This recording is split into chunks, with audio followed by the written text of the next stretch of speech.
प्रिय मित्रांनो, आज शुभ शुक्रवार आणि आज 18 एप्रिल.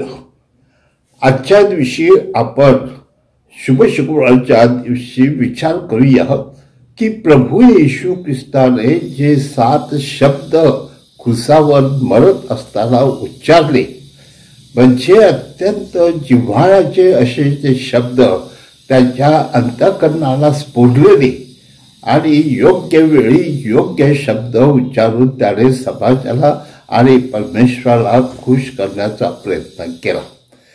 पहिला शब्द हा तो आपल्या पित्याला सांगतो, हे पित्या तू त्यांना क्षमा कर, कारण ते काय करतात हे त्या समजत नाही.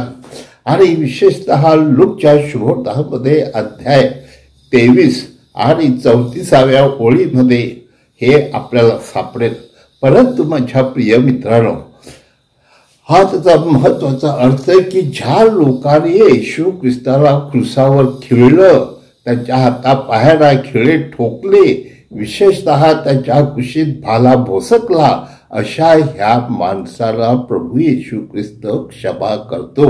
आणि म्हणून एखाद्या वेळेला आपण म्हणतो की पायाखाली तुडवलेली ती फुलं देखील त्या पायांना सुगंध देतात.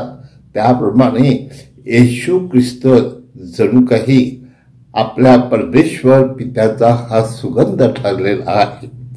हो प्रिय मित्रांनो, परमेश्वराचे आपण आभार मानूया, कारण परमेश्वर आपल्याला आजच्या दिवशी सांगत आहे की जसं संत जॉन पॉल दुसरे ह्याने क्षमा केली, मरिया गोरेटी हिने क्षमा केली, आणि विशेषतः रिटा ऑफ कॅसिया ह्या संताने देखील आपल्या पतीचा जो मारेकरी होता त्यालाही क्षमा केली. म्हणजे अशा प्रकारची अनेक उदाहरणं आज ख्रिस्त सभेमध्ये आहेत, कारण त्यांना प्रेरणा प्रभू येशू ख्रिस्ताकडून मिळालेली आहे. प्रिय मित्रांनो, दुसरा एक महत्वाचा शब्द, तू आज माझ्या बरोबर स्वर्ग सुखलोकात असशील, असा प्रभू येशू ख्रिस्त त्या उजव्याकडच्या चोरास सांगतो. कारण त्याने क्षमा मागितली आणि त्याने पश्चाताप केला, त्याबद्दल प्रभू येशू ख्रिस्त त्याला ते वरदान देतो आणि त्या दिवशीच त्या क्षणी प्रभू येशू ख्रिस्त त्याला स्वर्गामध्ये घेतो. हो माझ्या प्रिय मित्रांनो, आता दिवशी आपण हा महत्वाचा विचार करूया की जेव्हा प्रभू येशू ख्रिस्त आपल्या आईला सांगतो, बाई पहा हा तुझा मुलगा, त्यावेळेला खरोखर प्रभू येशू ख्रिस्त ती आई त्या शिष्याला देते आणि तो शिष्य म्हणजेच ख्रिस्त सभा, म्हणजेच ख्रिस्त सभेच्या मध्यस्थीने पवित्र मरिया त्या ख्रिस्ताचं कार्य करते. त्याबद्दल आपण परमेश्वराला धन्यवाद देऊया. हो माझ्या प्रिय मित्रांनो, प्रभू येशू ख्रिस्त शेवटी आपल्या पित्याकडे जणू काही एक आरोळी करतो, माझ्या पित्या तू माझा त्याग का केला आहेस.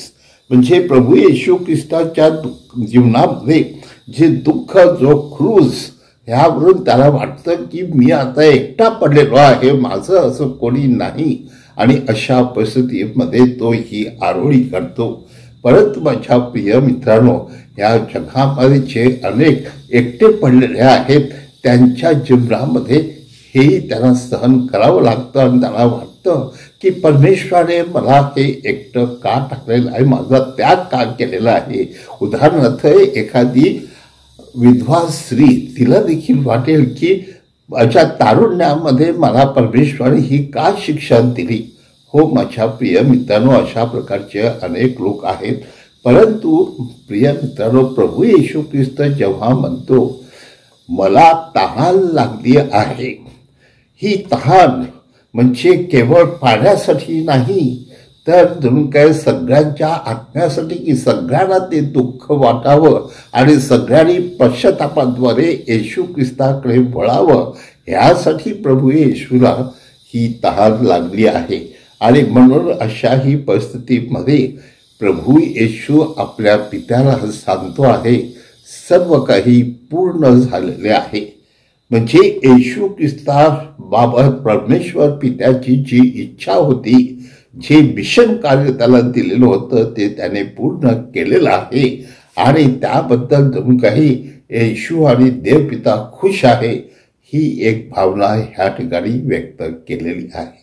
आणि शेवटी आपण पाहतो की प्रभू येशू ख्रिस्त आपल्या शेवटच्या क्षणी सांगतो स्वर्गीय पित्याला, मी माझा आत्मा माझ्या पित्याच्या हाती सोपवतो.